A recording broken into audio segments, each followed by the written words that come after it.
earnings report. It is currently July 16th, 9:30 a.m. I am in Castaic, California. You might be able to see my truck right there. There's no trailer on it, but I'll get to that in a minute. Figured I'd do a little bit of a mashup today, some Q&A followed by the earnings report.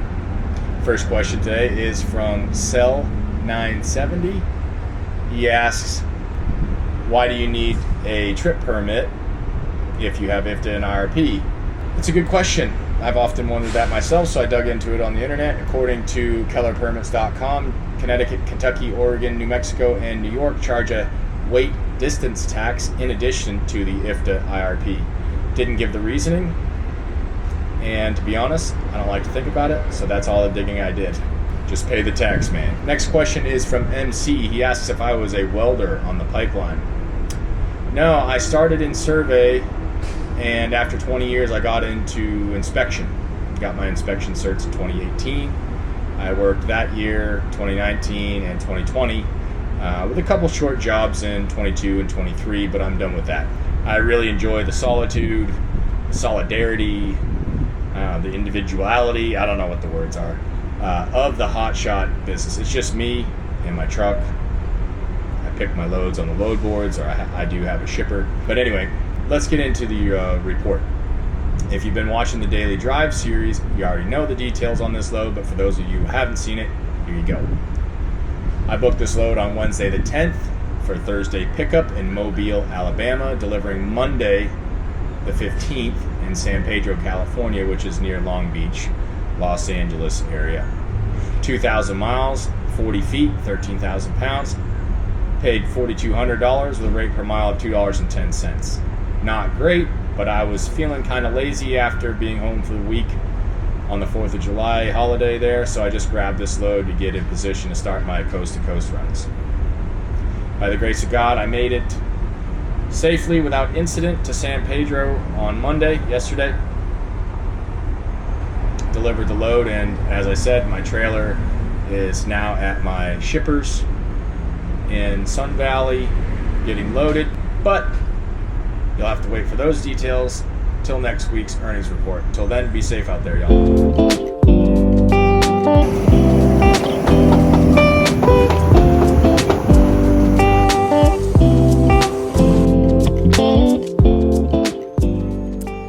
We got some beef tongue tacos. I think they call it taco de lengua, and some Jamaica, spelled Jamaica, which is iced hibiscus tea. It's really good. I just learned all of this by talking to them. Don't be afraid to ask questions. You know, if you're really truly interested and you're like me and you love trying different foods, they're more than happy to explain it to you. You know what I mean? Don't be shy. But this is one of the big reasons I love coming to California.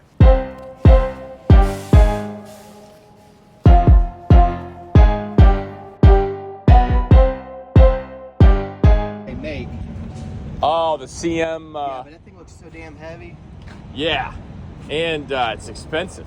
Did you price it? They don't make it for a mega cab either. Oh, okay. You Hotshot? Yeah. Okay, I'm Jason. Mike. Nice to meet you, Mike. You don't mind being on the today's vlog? I guess you want to do a tour of my truck? Sure. Let me put my shoes on. Oh, well, it's similar to mine, but yeah, you took the seat out, you got more storage. Well, it's a mega cab too. Oh, holy So smokes. that's a full-size bed. That's not a single. See, I had to cut mine. I had to cut 8-10 inches off of the side of mine. Yeah, I only had to cut it here. And then I put a iPad Pro right there. Got all my clothes under here, both sides. I got a one wheel. It's up on. You got a one wheel? Yeah, you know what that Like is? you ride on, like a skateboard? Yeah. I was thinking about getting something like that. You know we got to bust that out and get some film of that, right? I got a window unit inside there. With my power running through here, I put in the back window at night. Which one do you use? Just a little tiny regular Walmart cheap one, so when it takes a shit, I chuck it. Redneck trailer, like hillbilly. One that goes inside your Yeah, a window unit. Yeah. But how does it fit into the window? It just butts up to it where I can use the controls, and then I take a pull noodle, put it over the top. I take a towel and wrap a towel around it, and then I have my old door magnets I stick from the roof down, and that rainproofs it. And then if I know it's going to get real windy, I'll stick one of these boards on top of it. And if I know it's going to really monsoon rain, I take that mud flap and I put it over top of it with a bungee cord with a hole there to there and go to the bed. And it makes like the awning for it. Okay. And then in the winter time, I just run a little ceramic heater Right. inside. Okay. So I got my Honda, which is running. You probably can't hear it because I'm charging the battery with my boat tank. So it'll run almost all week on one tank. So it's about $30 a day or a week. Oh yeah. See, I bought a little Gen Max cheapo $400 whisper generator, like little suitcase generator like that. It's working so far so good. Well, the Honda's got a little fuel pump inside of it, so it'll actually pump the fuel into it. That's how it's running off the tank. Oh, okay. I tried the gravity feed. What happens is the gravity feed will overflow the float in the carburetor. Okay. And it'll start dumping gas on the ground. Got moving blankets in there. I got a barbecue grill in there. Nice. Yeah. The other side's got oil for oil changes and chair, umbrella, stuff like that.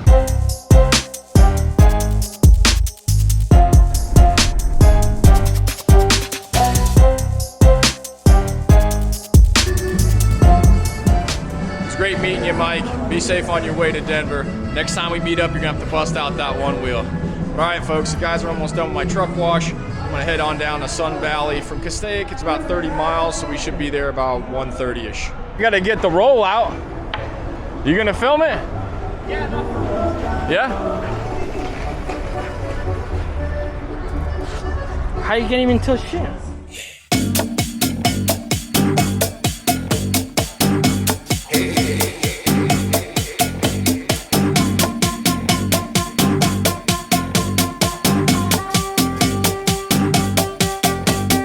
All my friends know the low rider. The low rider is a little higher. Looks like they have some stuff loaded onto my trailer, but not much. Go in here and see what's going on, and I think I'm just gonna go ahead and end the vlog here and catch up with you guys in the morning. All my friends know the low rider.